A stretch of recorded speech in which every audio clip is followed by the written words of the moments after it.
اعوذ باللہ من الشیطان الرجیم بسم اللہ الرحمن الرحیم اللہم صلی علی محمد وعلی آل محمد۔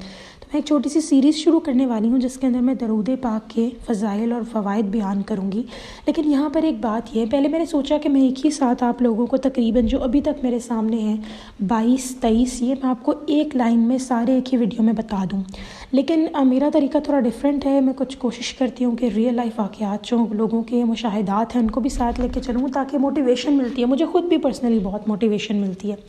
اسی لیے ہم ہر کوشش کروں گی زیادہ سے زیادہ جو فوائد ہیں فضائل ہیں ان سب کو درود پاک کے میں بیان کروں آپ لوگوں کو، اور ساتھ ساتھ اگر کوئی واقعہ میرے مائنڈ میں آئے اس سے ریلیٹڈ تو وہ بھی آپ کو بتاؤں تاکہ ہمارا اور ایمان بڑھے، اور کیونکہ میرے چینل کا مقصد ایک ہی ہے آپ لوگوں کو درود پاک کی طرف موٹیویٹ کرنا، اور اللہ تعالیٰ مجھے بھی اس راستے پہ رکھے، آمین ثم آمین۔ تو بس وہی کام ہم لے کے چلتے ہیں۔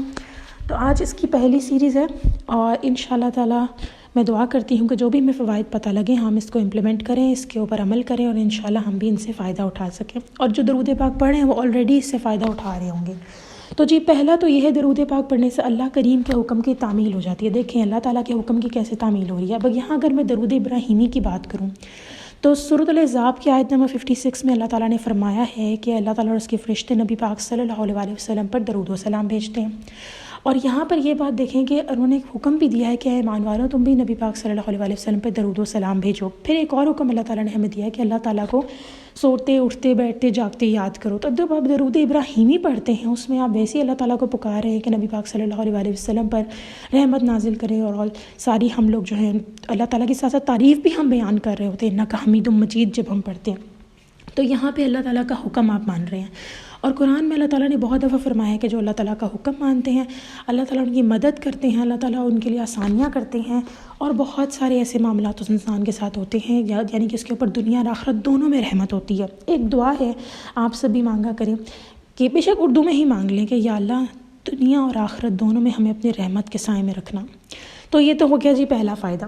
دوسرا فائدہ یہ ہے کہ جب آپ درود پاک پڑھ رہے ہوتے ہیں تو کہتے ہیں ہمیں اکثر اوقات دیکھیں ہمیں نیند آ رہی ہوتی ہے درود پاک اکثر اوقات جب ہم پڑھتے ہیں۔ تو میں جب چھوٹی تھی تو مجھے میرے پیرنٹس کہا کرتے تھے کہ جب ہم درود پاک پڑھتے ہیں تو ہمیں اس لیے نیند آنے لگ جاتی ہے کیونکہ ہم پھولوں کی سیج پر ہوتے ہیں یا ایسے باغ میں ہوتے ہیں جس کے اندر پھول ہوتے ہیں اور ہم پھولوں پہ بیٹھے ہوتے ہیں، کچھ اس طرح کی بات مجھے پتہ لگی تھی۔ تو دیکھیں درود پاک ایک ایسی چیز ہے جو آپ کو تو نظر نہیں آ رہے ہوتے آپ کے ارد گرد پھول ہیں، اب آپ بے شک آپ زمین پر بیٹھ کے پڑھ رہے ہیں، اپنی کرسی پہ بیٹھ کے پڑھ رہے ہیں، بیڈ پر بیٹھ کے پڑھ رہے ہیں، جو بھی حالت ہے آپ کا چلتے پھرتے پڑھ رہے ہیں، لیکن درود پاک جب آپ پڑھ رہے ہوتے ہیں تو آپ پہ کرم رحمت ہوتی ہے۔ کہتے ہیں جہاں درود پاک پڑھا جا رہا ہوتا ہے obvious سی بات ہے جہاں بھی آپ نیک کام کریں گے نا اللہ تعالیٰ کے فرشتے آپ کو دیکھ رہے ہوں گے اور فرشتے آپ پر رحمت بھیج رہے ہوں گے۔ اور درود پاک کیا ہے؟ درود پاک ایک دعا ہے۔ تو کہتے ہیں جب آپ کسی کے لیے دعا کرتے ہیں تو فرشتے کہتے ہیں کہ اس کے لیے بھی ایسا ہی ہو۔ تو جب آپ درود و سلام پڑھ رہے ہوتے ہیں، رحمت بھیج رہے ہوتے ہیں، بلیسنگز بھیج رہے ہوتے ہیں نبی پاک صلی اللہ علیہ وسلم پہ، تو آپ پر بھی بلیسنگز اللہ تعالیٰ اور اس کے فرشتے بھیج رہے ہوتے ہیں۔ تو یہ بہت حسین بات ہوگی۔ اس کے بعد یہ کہ نبی پاک صلی اللہ علیہ وسلم کی خواب میں زیارت ہوتی ہے۔ ایک بہن کہتی ہیں بچپن میں انہوں نے کچھ تھوڑا بہت درود پاک پڑھا، پھر درود پاک سے تعلق ختم ہو گیا ان کا، لیکن ان کو نبی پاک صلی اللہ علیہ وسلم کی زیارت ہوئی۔ اس کے بعد بھی کہتی ہیں کہ میں درود پاک کی طرف نہیں آئی، لیکن کچھ ٹائم بعد میں درود پاک کی طرف آئی، پہلے چھوٹا درود شریف سے شروع کیا، پھر درود ابراہیمی کی طرف خود ہی آ گئی۔ تو وہ کہتی ہیں کہ یہ ایک سگنل تھا اللہ تعالیٰ کی طرف سے کہ میں نے درود پاک کی منزل پر چلنا ہے، اور پھر وہ چل رہی ہیں ماشاءاللہ۔ درود پاک کا ایک اور فضائل اور فوائد یہ ہے کثرت سے درود شریف پڑھنے والوں کو نبی پاک صلی اللہ علیہ وسلم کی زیارت بیدار میں ہونے لگ جاتی ہے، یعنی جب آپ جاگ رہے ہوتے ہیں تب بھی۔ اب اس کے اندر کچھ لوگ کہتے ہیں مراقبہ کرنا چاہیے، میں صرف ایک بات کروں گی آپ کو کہ اس رب العزت نے جب آپ کے لیے کچھ لکھا ہے، جیسے اتنی مبارک چیز نبی پاک صلی اللہ علیہ وسلم کی زیارت لکھی ہے اگر، تو وہ بھی آپ کو ہو جائے گی اگر وہ بیدار میں بھی ہوگی۔ KPK میں ایک بہن ہے ہماری، بہت اچھی ہیں، بہت مجھے میرا دل کرتا ہے میں ان کے پاس بس ان کی باتیں سنتی رہوں، ان سے مجھے رہنمائی ملتی رہے۔ جب کوئی اتنا نیک ہوتا ہے نا تو دل کرتا ہے کہ بس انسان اسی کی سنتا رہے، اسی کی۔ میں ابھی تک ان سے ملی کبھی نہیں ہوں، لیکن میرا صرف ان سے موبائل فون پر رابطہ ہے۔ ان کے بہت سارے واقعات جو ہیں وہ موجود ہیں یوٹیوب کے چینلز پر، دوسرے جیسے مسلم بلیو ہو گیا اس چینل پر بھی موجود ہے۔ اور سعدیہ فیاض کے چینل پر بھی موجود ہیں جو میری بڑی بہن ہے. تو وہ آئی تھنک کہ بتانے کی بات یہاں یہ ہے کہ ان کو جاگتے ہوئے بھی نبی پاک صلی اللہ علیہ وسلم کی زیارت ہوتی ہے. سبحان اللہ. اور وہ مراقبہ بھی کرتی ہیں، لیکن پتہ نہیں کب کب ان کو یہاں تک کہ نبی پاک صلی اللہ علیہ وسلم نے خود بتایا کہ کون سا درود شریف پڑھو. تو یہ بھی دیکھیں کمال والے لوگ ہیں. ایسے بھی لوگ ہیں جن پہ اتنا خاص کرم ہے ماشاءاللہ، اور اللہ تعالیٰ ان کے پر اور زیادہ کرم کرے. آمین ثم آمین.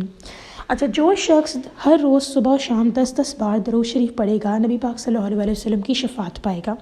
یہ ایک اور فائدہ ہو گیا درود پاک کا. اس کے علاوہ اللہ کریم درود شریف پڑھنے والوں کی 10 نیکیاں لکھ لیتے ہیں، اس کے 10 درجے بلند کر لیتے ہیں، 10 گناہ مٹا دیتے ہیں، اس پر 10 بار رحمت بھیجتے ہیں. اچھا، یہاں پر جو ہم دیکھ رہے ہیں نا 10 گناہ مٹا دینا، 10 بار رحمت، 10 درجے بلند، آپ کو پتہ ہے ایک درجے سے دوسرے درجے میں کتنا فاصلہ ہے؟ یہ کوئی ایسا نہیں ہے کہ ایک کمرے سے دوسرے کمرے یا ایک سیڑھی چڑھ گیا. درجوں میں کہتے ہیں شاید پتہ نہیں میلوں کا فاصلہ ہے. تو جو آپ کے درجے بلند ہو رہے ہیں، 10 نیکیاں لکھی جا رہی ہیں، قیامت والے دن تو ہمیں ایک نیکی کی ضرورت ہوگی. تو گناہ جو مٹ رہے ہیں، آپ کو کیا پتہ آپ کا سب سے بڑا گناہ اس 10 گناہوں میں شامل ہو جائے جو مٹ گیا. اسی لیے تھوڑے سے تھوڑا درود پڑھنے کو بھی حقیر نہ جانیں. اور ایک بار بھی میں کہتی ہوں جو لوگ درود پاک پڑھیں ان پہ بھی اللہ کی خاص کرم نوازی ہے، اسی لیے درود پاک پڑھتے جائیں. ایک اور فائدہ یہ ہے کہ جو ایک بار سلام عرض کرے اللہ تعالیٰ اس پر 10 سلام بھیجتے ہیں. یعنی کہ ایک بات میں کلیئر کر دوں، درود ابراہیمی میں سلام نہیں ہے، ٹھیک ہے؟ تو اگر آپ سلام بھیجنا چاہتے ہیں تو آپ کوئی درود پاک ایسا پڑھ سکتے ہیں جس میں سلام ہو. اس کے علاوہ نماز میں بھی ہم سلام بھیجتے ہیں، السلام علیکہ ایھا النبی، یہ جو ہم پڑھتے ہیں یہ بھی ہم سلام دے رہے ہیں. تو اس کے علاوہ اب تو نعتیں اتنی خوبصورت آ گئی ہیں جن کے اندر سلام ہے. آپ جب اکثر اوقات اگر کوئی نعت کی محفل میں گیا ہو تو وہاں پر وہ دیکھیں گے کہ نعت کی اندر ایک سلام ہم پڑھتے ہیں جس کے اندر ہے الصلاۃ والسلام علیکہ یا رسول اللہ. تو یہ ساری چیزیں سلام کی ٹائپس ہیں، آپ سلام بھیجا کریں. اور کہتے ہیں جب آپ سلام بھیجتے ہیں تو جواب تو آتا ہی آتا ہے سلام کا. اس کے بعد درود شریف پڑھنے سے بھولی ہوئی چیز مل جاتی ہے. یہ تو اکثر اوقات دیکھا گیا ہے کہ جب آپ لوگ پریشان ہو کسی چیز کے بارے میں، آپ کو نہ مل رہی ہو، لیکن درود پاک پڑھنے کی برکت سے وہ فوراً مل جاتی ہے. یہاں تک کہ یہ تو ہم ملنے کی بات کریں نا چیزوں کی، میں نے ایک واقعہ کوٹ کیا تھا کہ ایک بندہ تھا، اس کو کسی نے اغوا کر لیا تھا، اور وہ جہاں اغوا ہوا تھا وہ لوگ بہت بھاری رقم لیتے تھے، رینسم لیتے تھے، لیکن وہ بندہ بچ گیا، شکر الحمدللہ. یعنی کسی قسم کی کوئی بلیک میل کر کے منی نہیں لے گیا اور وہ صحیح سلامت گھر واپس آ گیا. تو درود پاک بہت بڑی برکت ہے. درود پاک پڑھنے سے برے خیالات نہیں آتے. ایک بہن کہتی ہیں کہ مجھے ہر وقت برے خیالات آتے رہتے تھے، اتنے کہ میں ہوا سے لڑنے لگ جاتی تھی. ان کا جو معاملہ تھا وہ کچھ یوں تھا کہ کچھ غلط لوگوں میں بیچاری چلی گئی تھیں، اور کچھ غلط لوگ جو تھے وہ ہم جیسے ہی عام انسان ہیں، اور ان لوگوں نے ان کی زندگی اتنی خراب کر دی تھی کہ وہ بیچاری نفسیاتی مریض بن گئی تھیں.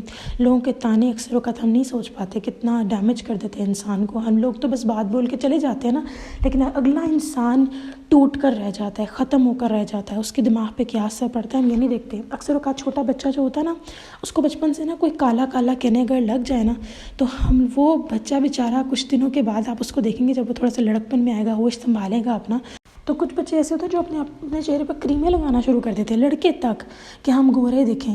اور اس چکر میں جو ہے وہ اتنا سیلف کانفیڈنس ختم ہو جاتا ہے. لیکن لوگ مذاق کی حد کو اتنا یہ نہیں دیکھتے ہی نہیں ہے کہ اگلے کی زندگی پہ کیا اثر پڑ رہا ہے. کسی کو موٹا کہہ دینا، کسی کو چھوٹا کہہ دینا، کسی کو پتلا کہہ دینا، پتلا ہے تو پتلا، یعنی دنیا کو کسی حال میں چین ہی نہیں ہے، سکھ ہی نہیں ہے کسی کو کہ یار کوئی پتلا ہو گیا، کوئی موٹا ہو گیا تب مسئلہ، کوئی کچھ کھا رہا ہے تب مسئلہ. آپ لوگ، اللہ تعالیٰ نے قرآن میں صاف کہا ہے کسی کی ٹوہ نہ رکھو، لیکن لوگ جب یہ حرکتیں کرتے ہیں نا چھوٹے چھوٹے بچوں کے ساتھ، اپنی فیملی میں ہو رہا ہوتا ہے، ہم باہر کیوں جاتے ہیں؟ تو یہ ساری چیزیں گھر سے جب شروع ہوتی ہیں تو بچے احساس کمتری کا شکار ہو جاتے ہیں. اپنے بچے کو دوسرے بچوں کے ساتھ کمپیئر کرنا، احساس کمتری کے شکار میں شامل کر دینا، یہ بہت بڑی چیزیں ہیں جو ہم نہیں سمجھتے. بڑے ہو کر یہ کمپلیکس کا ایسے شکار بن جاتے ہیں بچے کہ وہ ان کی لائف بہت متاثر ہوتی ہے. تو please mental health equally important ہے، اور ان چیزوں سے بچانے کے لیے آپ اپنے بچوں کو، کیونکہ ہم لوگوں کی زبانیں تو نہیں روک سکتے، اپنے بچوں کو آپ پلیز درود پاک کی طرف لگائیں. انہیں روز 3 دفعہ درود ابراہیمی پڑھوا دیں، بہت ہوگا، اور انشاءاللہ تعداد بڑھاتے جائیں. تو درود پاک از سم تھنگ جس کی ہمیں بہت ضرورت ہے. یہ جو فوائد آپ لوگوں کو بتائے ہیں انشاءاللہ تعالیٰ نیکسٹ ویڈیو میں اور فوائد بتاؤں گی اور واقعات شیئر کروں گی. تب تک کے لیے اللہ حافظ.